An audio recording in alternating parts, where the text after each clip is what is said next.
Assalamualaikum warahmatullahi wabarakatuh. Anak-anakku sekalian kelas 4 yang soleh dan cerdas, alhamdulillah kita bertemu lagi pada pelajaran di tema 2 subtema 3 yaitu mata pelajaran PPKN, yaitu materinya tentang hak dan kewajiban hemat energi.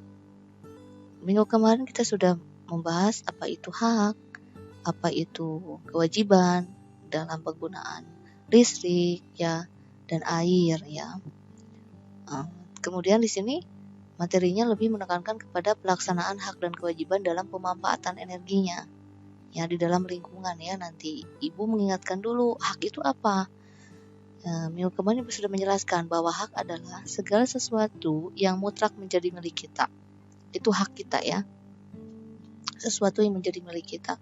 Kewajiban adalah segala sesuatu yang harus dilakukan dengan penuh tanggung jawab.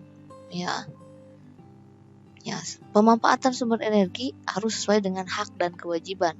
Ya, pemanfaatannya itu harus sesuai hak dan kewajiban. Kemudian, kewajiban juga dilaksanakan terlebih dahulu sebelum hak. Jadi kita melaksanakan dulu kewajiban, setelah itu baru kita akan mendapatkan hak tersebut. Kewajiban dan hak dilaksanakan harus secara seimbang. Ya, tidak boleh saling bertimpangan, harus seimbang. Nah, mengapa kita perlu menghemat energi? Karena energi yang ada di alam jumlahnya sangat terbatas. Jika tidak digunakan dengan baik, maka energi tersebut akan habis. Ya, misalkan berlebihan, boros ya. Sedangkan jika kita menghematnya, maka sisa energi yang masih tersedia bisa kita gunakan selanjutnya. Bahkan hingga anak cucu kita bisa merasakan sumber energi yang ada di bumi. Sebagai warga masyarakat, kita memiliki hak dan kewajiban dalam menghemat dan memanfaatkan energi. Ya, kita punya hak dan juga punya kewajiban untuk menghemat dan juga memanfaatkannya. Nah, yaitu di sini hak dan kewajiban hemat energi di lingkungan masyarakat. Satu, menghemat energi adalah kewajiban kita semua. Itu suatu kewajiban kalau menghemat energi. Kemudian, hak kita berhak memanfaatkan energi listrik untuk kegiatan sehari-hari. Tidak energi listrik saja ya, air ya. Terus apalagi selain ini matahari, apapun itu yang energi bisa kita manfaatkan dalam kehidupan sehari-hari. Kita juga wajib menghemat penggunaannya. Gunakan listrik sesuai kebutuhan. Tidak boleh boros. Nah, di sini ada gambar. Ini adalah di pelajaran yang sudah dijelaskan, yaitu ini adalah matahari itu ada sebagai energi sumber alternatif. Nah, penggunaan energi alternatif dapat mengurangi pencemaran udara. Ya, lihat di sini gambarnya. Ya. Terus kemudian menggunakan energi alternatif berarti telah memenuhi kewajiban memelihara lingkungan.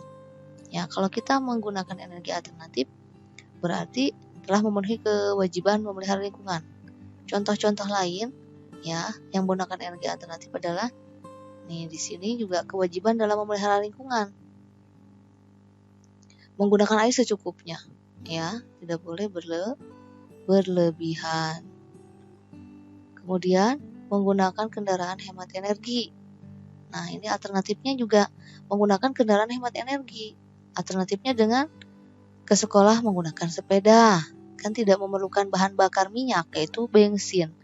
Ya, atau juga kalau tidak pakai sepeda, kalau rumahnya dekat dengan sekolah bisa dengan jalan kaki. Itu juga sebagai alternatif yang lain. Jadi tidak usah menggunakan sumber energi yang akan menghabiskan yang ada di bumi ini, sumber daya alam yang ada di bumi ini. Ya, jadi tidak boros ya. Kita bisa menghematnya dengan menggunakan alternatif yang lain. Di sini juga tidak membuang limbah sembarangan. Limbah itu sampah yang berasal dari pabrik, sampah yang berasal dari misalkan ini pabrik obat-obatan ya, dibuang di mana saja, tidak boleh ya, itu kan limbah yang berbahaya. Kalau kita juga sebenarnya buang sampah juga tidak boleh sembarangan, apalagi limbah ya. sampah juga sudah tidak boleh, apalagi limbah yang sangat berbahaya. Ini di sini dari pabrik membuangnya ke sungai, sisa-sisa bahan produksi ya, tidak boleh, nanti ini dari pencemaran lingkungan ya, sungainya jadi tidak bagus, airnya juga jadi kurang bagus ya. Kemudian mengurangi penggunaan energi nih. Kalau di rumah ya, kalau tidak dipakai AC, misalkan tidak mau dipakai dimatiin, jangan misalkan lagi cuaca dingin AC-nya dipasang atau dihidupkan, bisa dimatikan. Lampu kalau pada malam hari dimatikan, misalkan redup ya. Kalau tidur, kemudian ini ngecas. Ini colokan ini sampai ada 1 sampai 3, 4 ini ya. Ini tidak menghemat energi nih, penggunaannya tidak sesuai ya. Kemudian menggunakan sinar matahari untuk penerangan di siang hari. Kalau memang di siang hari lampunya tidak usah dinyalakan, kita cukup dengan sinar matahari ya. Tidak usah menggunakan lampu, kecuali memang ruangannya gelap, kita boleh menyalakan. Tetapi kalau misalkan ruangannya kita terang, tidak usah menggunakan lampu ya, gunakanlah sinar matahari untuk penerangannya. Karena matahari tidak itu kan alternatif ya, tidak akan habis gitu, karena bukan seperti lampu menggunakan listrik. Di sini hak-hak yang didapatkan setelah melaksanakan kewajiban memelihara lingkungan tadi. Kita akan mendapatkan hak apa? Tadi kan kewajiban kita. Sekarang hak kita apa? Kalau kita menjaga lingkungan atau memelihara lingkungan, berarti kita mempunyai hak nanti pasti memperoleh udara yang segar. Nah, udara menjadi lebih terjaga jika kita memelihara lingkungan. Seperti tadi kan, kalau tidak membuang sampah sembarangan, limbah sembarangan, berarti udara kita pasti segar. Tubuh kita juga menjadi sehat, ya.